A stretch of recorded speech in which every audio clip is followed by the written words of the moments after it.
All right, Shalom. First and foremost, I want to begin by giving all praises, honor, and glory to Yahweh, Bahashem, Yahweh Shai, Bahashem, Kakadash, with the belongs to the elders and apostles of great millstone who are well. Peace, blessings, and salutations to the electors out there pushing, laboring, believing, and listening on to this truth with our sincerity. I already made a blessing election be upon your houses. All right, the time topic of this lesson is going to be on famine. All right, famine, and also to the inflation and obesity rates in Babylon, America, and also throughout the four corners of the world. All right, I have a chart here, and matter of fact, let me go back one. This is the obesity rates by country. All right, and this is the most current with 2024. And as you see here, you see all the obesity rates. All right, and the darker the red orange color, the higher the obesity rate. And as you see, Babylon America right here is at 36.2%. All right.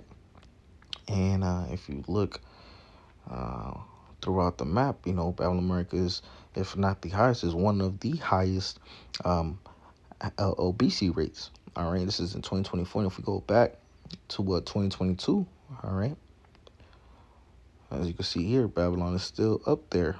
Okay, going to show you the obesity rates. All right, in Babylon, we live in a world where food is so easily accessible.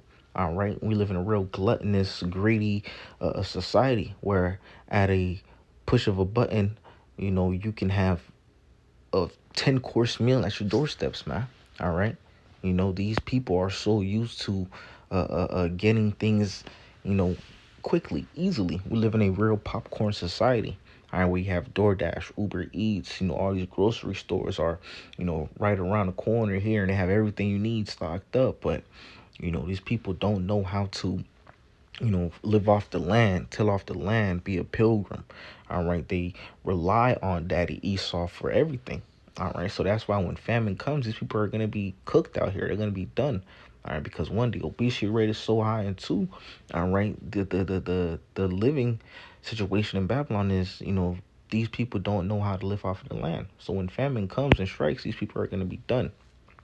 All right, and this is the Merriam-Webster dictionary for the word gluttonous. All right, it says applies to one who delights in eating or acquiring things, especially beyond the point of necessity or satiety. All right, and we see that. All right, we seen that especially when we had the whole lockdown situation with the Crown Royal. Speaking in code just so my video doesn't get striked down, but we seen that whole thing when people were going to the stores. There was, a lack of goods, a lack of food. All right, people were getting more than was needed. All right, and that's the thing you see now. People will go, to a grocery store or buy some food, and they'll just get way more than what they need. Our real greedy society where people are just, filling up their stomachs to the point where, they can't even move. All right, they got a thing called the itis. All right, that's what these people love to get, man. All right, but hey, in these times we coming into when famine strikes, those people that do that, they're gonna be in a terrible case, man. And if you like food, if you like to eat, if you like to, be filled and feel sustained, all right, you need to serve Yahweh Ba'ashem Al Shai because, the Lord's servants are the ones that are gonna be eating and drinking in these times that we're coming into, while the rest of these people are, dying of starvation. All right, and the death by starvation is a very slow and painful death, man.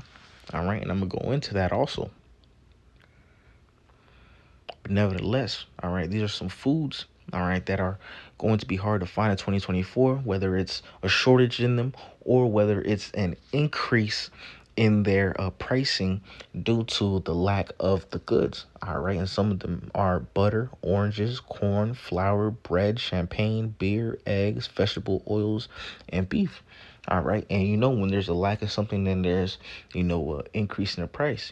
Supply and demand. Okay, and also too, I had here the price of butter. Okay, the average price of butter since 2001, and as you see, these prices have increased drastically from as low as $1.25 in 2001, all right, to as high as this month. All right, our last month, I should say August 2024, to $3.14. And as we see here, the average price for 2024 isn't there because the year's not done. But as we see, starting from 2001, all right, this column right here just shows us the average price of bread. And as year by year goes by, you see the prices of butter goes up. All right. But that just goes to show you, hey, inflation, all right, a shortage in certain goods, all right, and the cost of food going up. And hey, 2024 is about to be the highest one because if we look at the rate right now, all right, the past 4 months, the average price of butter has been, $3, a little bit over $3, all right. In the beginning of the year, it was, high $2, all right, damn near $3 in April. Okay, so going to show you, this year's about to be, looking at the data, this year's looking like it's about to be the highest average price for butter. Okay, butter. All right, something that was, so common, so cheap to get, years ago. All right, going to show you, a famine is coming. It's inevitable. All right, we got inflation. All right, lack of jobs. All right, these jobs aren't paying enough. All right, every time you're getting paid, it's going away. It's like going into a bag of holes, like the scripture says. All right, so these are showing us the times that we are in, the times that we are entering into. All right, and I believe this one right here, because this one has a different little highlight on it. Let me double check.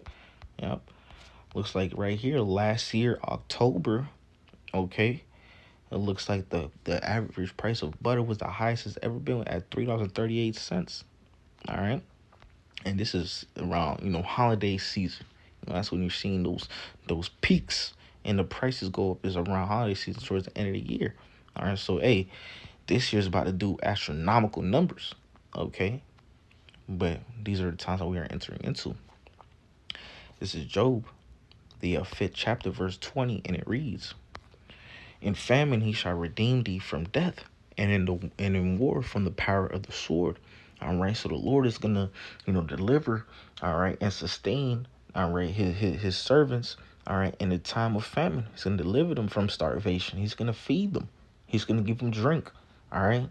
All right, the servants of Yahweh Shemashah are going to be the only ones truly eating and drinking in these times that we are coming into, while the rest of these people are dying by starvation, committing cannibalism, looting, all right, putting their siblings to death, putting their friends and family to death, their neighbors to death, bugging out, all for food. But the servants of Yahweh Shemashah are going to be good. All right, they're going to eat, they're going to drink. All right. This is Psalms 33, starting at verse 18, and it reads, "Behold, the eyes of the Lord is upon them that fear him, upon them that hope in his mercy, to deliver their soul from death and to keep them alive in famine." All right, so the servants of Yahweh Shemashah are going to be alive and fed, all right, in the times of famine, while the rest of these people are dying of starvation. This is Lamentations 4 and 9. And it reads, "They that be slain with the sword are better than they that be slain with hunger.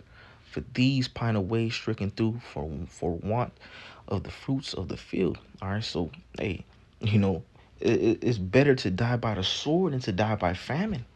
All right, a death by famine is terrible, man. And actually, I have that. We get into that. This is titled "Starvation: Anatomy of a Very Cruel, Slow Death." All right, and this was posted March 27, 2024. All right, and this is on the Al Jazeera.com. So long if I mispronounced that. Okay, and right here, all right, it says what starvation does to the body. All right, and this is using the account of what's happening in the Middle East. All right, it says people in Gaza and Sudan face famine on a catastrophic scale. The UN and humanitarian organizations are warning starvation is when the body is deprived of food for so long that it suffers and often dies. All right, it is thought the human body can last over 3 weeks without food. All right, what happens to the body? All right, starting from the head down. All right, from a lack of food from starvation. This first one says decreased brain function, decreased heart function, and shrinkage. Body feeds on glycogen, which is stored in the liver. Starvation causes the belly to bloat, nausea, and vomiting. Digestive tract muscles can lose the ability to push food through the gut. So you can't even defecate, man. You can't even digest food properly, man. All right. Starvation in 3 stages: person skips a meal, prolonged period of fasting, body relies upon stored fats for energy. Fatal stage is when all stored fats have been depleted and the body turns to bone and muscle for energy. Man, that's terrible. That's a slow and painful death. All right, where the body starts to eat the fats stored. Once that's done, it turns to the bone and muscle, man. That's when it gets fatal, man. All right, so your body is literally eating itself throughout the stages of starvation. Mind you, this is not a fast process. This is a very slow and prolonged and excruciating, painful process. All right.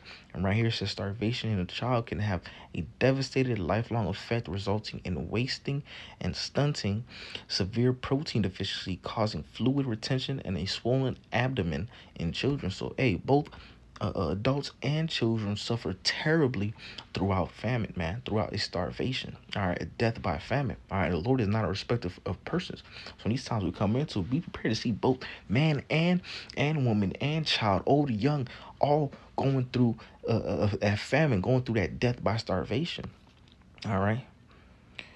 And let me grab this also, all right, because this will affect, all right, right here, mothers that are breastfeeding. Many new mothers do not get enough calories to nurse their newborns, nor can they find formula or milk. So, hey, throughout a famine, all right, hey, mothers that are breastfeeding, they're cooked, all right, they're done, all right, because you know, first off, their body's not getting enough proteins, calories to produce the milk, all right, and also, you know, they're not gonna be able to find milk, all right, formula to feed their babies, all right, so they're gonna be done out here, man.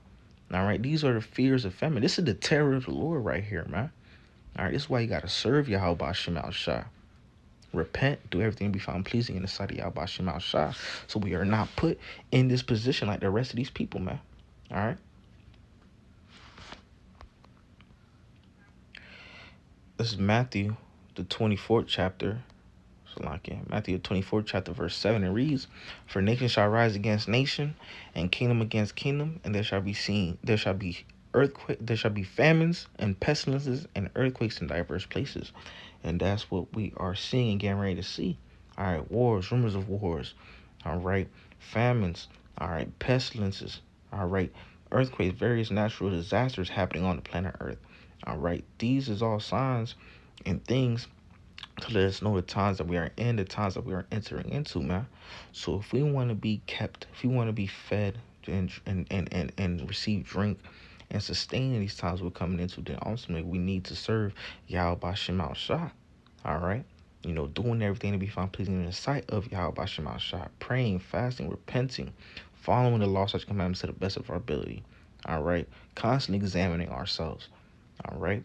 And Lord willing, we can be a part of that number, ultimately to be saved out of this place. All right. But Lord willing, this was edifying unto elected Israel.